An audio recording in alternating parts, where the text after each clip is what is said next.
Hello students, तो मैं रूपाली वर्मा आज लेकर आई हैं क्लास 11th हिंदी कोर और इलेक्टिव के स्टूडेंट्स के लिए। जैसे आप सभी को पता है कि हम अपनी बुक कर रहे हैं अभी अभिव्यक्ति और माध्यम। तो बहुत सारे कमेंट्स मेरे पास आ रहे हैं कि मैम क्लास 11th का सिलेबस स्टार्ट करा दीजिए, मैम क्लास 12th का स्टार्ट करा दीजिए। तो हैव पेशेंस। जैसे कि आप देख रहे हैं कि सबसे पहले मैंने आप दोनों की डिमांड को ध्यान में रखते हुए वो बुक चूज़ करिए जो क्लास 11th और 12th दोनों में चलती है, और सीक्वेंस से सारे ही चैप्टर्स कंप्लीट किए हमने। तो इसी तरीके से अब हम जल्द ही क्लास 11th के कोर की बुक स्टार्ट करेंगे, और जैसे कि मैंने प्रॉमिस किया है कि जुलाई में हम आपके आगे का सिलेबस स्टार्ट करेंगे क्लास 12th का। ठीक है, तो थोड़ा सा रुकिए, टाइमली मैं सारी चीज़ें कंप्लीट करा दूंगी, ये मेरा प्रॉमिस है। ठीक है ना। तो चलिए, आज जैसे कि मैंने बोला कि हम अभिव्यक्ति और माध्यम के अध्याय संख्या 15 पर हैं, यानी कि चैप्टर नंबर 15 पे। तो ये जो चैप्टर नंबर 15 था हमारा, जिसे हम डिटेल में पढ़ चुके हैं, वो क्लास 11th के स्टूडेंट्स के लिए है, कोर और इलेक्टिव दोनों के लिए। और आज जो हमारा चैप्टर था वो था स्ववृत्त, यानी कि बायोडेटा लेखन और रोजगार संबंधी आवेदन पत्र, जिसे हमने बहुत अच्छे से कंप्लीट किया।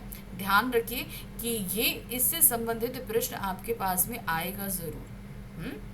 जैसे कि क्लास 12th में भी हम लोगों ने स्ववृत्त तैयार किया था, लेकिन आवेदन पत्र और स्ववृत्त ये दोनों ही चीज़ों से हम अच्छी तरह वाकिफ़ हैं, इसीलिए हमारे लिए ये चैप्टर ज़्यादा मुश्किल नहीं हुआ, क्योंकि आवेदन पत्र हम पहले से ही लिखते आ रहे हैं, ये औपचारिक पत्र का ही फॉर्मेट रहता है ये।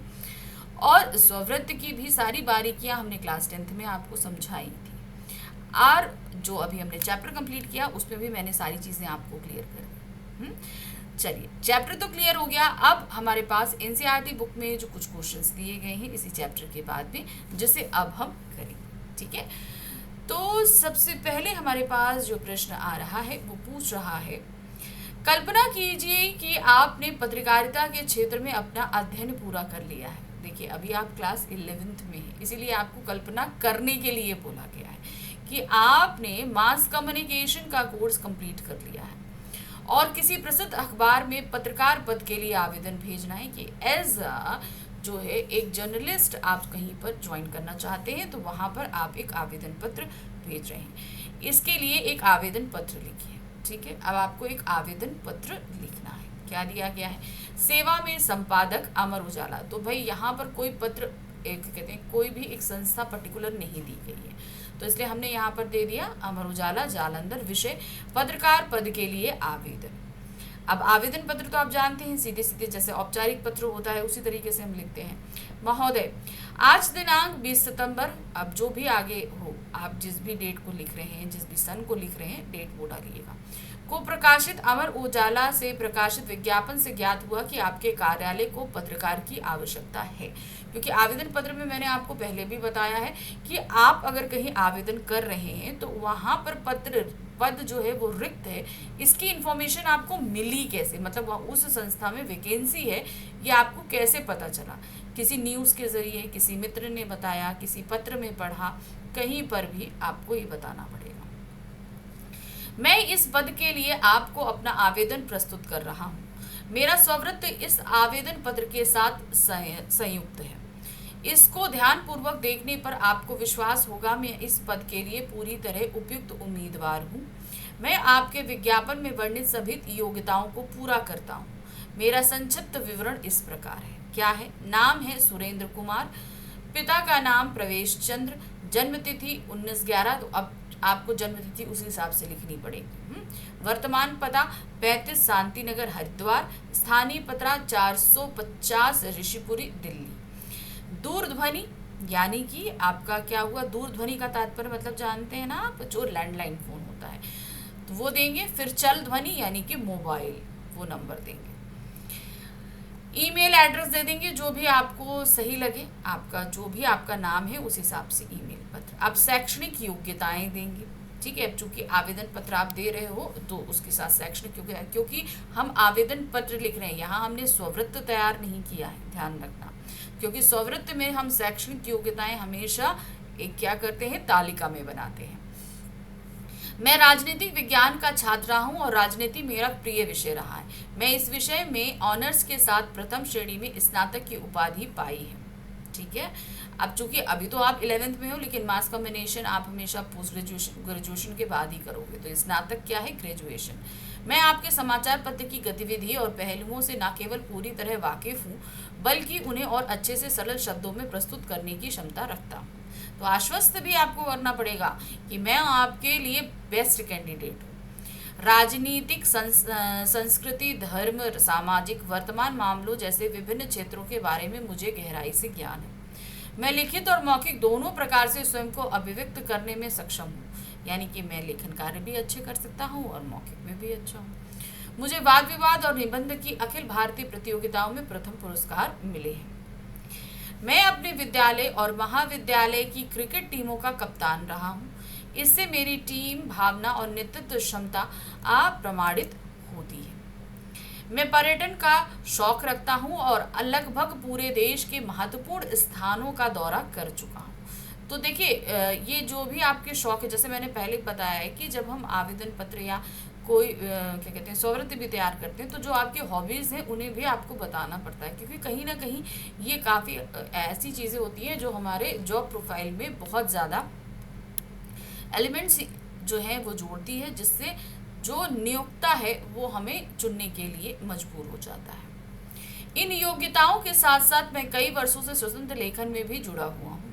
इसके साथ ही मुझे पत्रकारिता में बहुत रुचि है। मैं आपको पूर्ण विश्वास दिलाता हूँ कि मैं अपना कार्य पूरी ईमानदारी एवं अनुशासन में रहकर करूँगा। मेरा आपसे अनुरोध है कि उपर्युक्त तथ्यों को ध्यान में रखते हुए आप मेरे आवेदन पत्र पर सकारात्मक विचार करते हुए मुझे पत्रकार पद पर नियुक्त करें। धन्यवाद, भवदीय हस्ताक्षर, सुरेंद्र कुमार। तो समझ में आ गया ना कि एक आवेदन पत्र आप किस तरीके से तैयार। आवेदन पत्र में देखिए हमने अपना इंट्रो भी दिया और शैक्षणिक योग्यताएं भी। अब आ जाते हैं प्रश्न संख्या 2 पे। यहाँ क्या पूछा गया है, देखिए। राजीव गांधी फाउंडेशन उच्च शिक्षा हेतु स्कॉलरशिप प्रदान करती है, अतः उसे भेजने के लिए अपना बायोडेटा तैयार करिए। अब आपको तैयार करना है अपना स्ववृत्त। तो स्ववृत्त के जितने नियम हैं आपको वहाँ फॉलो करने पड़ेंगे। मैंने आपको यहाँ पर इस चीज़ का सीक्वेंस भी बताया था, सेम यही सीक्वेंस रहेगा। फिर उसके बाद आप तालिका बनाओगे, सब कुछ ठीक है। तो चलिए देखिए कैसे रहेंगे। यहाँ ध्यान दीजिएगा, राजीव गांधी फाउंडेशन उच्च शिक्षा हेतु स्कॉलरशिप दे रही है, उसके लिए तो आप तैयार करेंगे। नाम है गीतिका, पिता का नाम श्री प्रताप, जन्मतिथि 23/9। तो यहाँ पर आप अपनी जन्मतिथि की क्या सन भर सकते हैं। वर्तमान प्रथा 57 हुमुंडा कॉलोनी श्रीनगर। स्थायी पता आप या लिख देते हैं, उपरोक्त लिख सकते हैं, या उसी एड्रेस को आप दोबारा दोहरा दें। Telephone number, mobile number, email, ठीक है। फिर नेक्स्ट आ जाते हैं शैक्षणिक योग्यता। जैसे कि मैंने बोला कि आपको पूरी तालिका के साथ ही काम करना है हमेशा स्ववृत्त में। आवेदन में तो हम जैसे आपको पॉइंट्स के बेसिस पे भी दे सकते हैं, लेकिन जब भी हम स्ववृत्त तैयार करेंगे तालिका में ही शैक्षणिक योग्यता लिखेंगे। तो आप देख रहे हैं क्रमांक संख्या, कक्षा की, जो जिस तरीके से मैंने आपको बताया था उसी तरीके से तालिका बनाइए। पहला है 10th का 1997 दिया, राजकीय उच्च विद्यालय CBSE, अंग्रेजी, हिंदी, विज्ञान, गणित, सामाजिक विज्ञान। प्रथम आए, 93% आपके अंक थे। फिर उसके बाद सेकंड है 12वीं 1999 में किया, सेम विद्यालय। विषय रहे अंग्रेजी, भौतिकी, रसायन विज्ञान, जीव विज्ञान, गणित। प्रथम स्थान 95% अंक रहे। BSc 2002 में किया, सीमा कॉलेज ऑनर्स, शिमला विश्वविद्यालय से। रसायन विज्ञान से आपने ऑनर्स किया है, प्रथम आए आप, 84% अंक रहे आपके। अब यहाँ पर है कंप्यूटर का अच्छा, क्योंकि अन्य आपकी संबंधी योग्यताएं क्या रहेंगी ये आपको बताना बहुत ज़रूरी होता है। कंप्यूटर का अच्छा ज्ञान है, अंग्रेजी व्याकरण का ज्ञान है। तिथि, हस्ताक्षर। अब देखिए यहाँ पर हम जैसे आवेदन पत्र में हम आपको बताते हैं ना कि आपको अपने अनुभव लिखने हैं, संबंधित व्यक्तियों के नाम लिखने, क्योंकि यहाँ आप जॉब के लिए नहीं लिख रहे हो, इसलिए आपको अपना जो एक्सपीरियंस नहीं देना है, क्योंकि आप स्कॉलरशिप के लिए लिख रहे हो, इसलिए यहाँ पर ये सारी चीज़ें मेंशन नहीं होती है। अब आते हैं प्रश्न संख्या 3। स्ववृत्त में कौन कौन से बिंदुओं को शामिल किया जाता है और उनकी प्रस्तुति का क्या प्रभाव पड़ता है, उदाहरण सहित स्पष्ट कीजिए। तो यहाँ पर क्या होगा, देखिए स्ववृत्त में निम्नलिखित बिंदुओं को शामिल किया जाता है।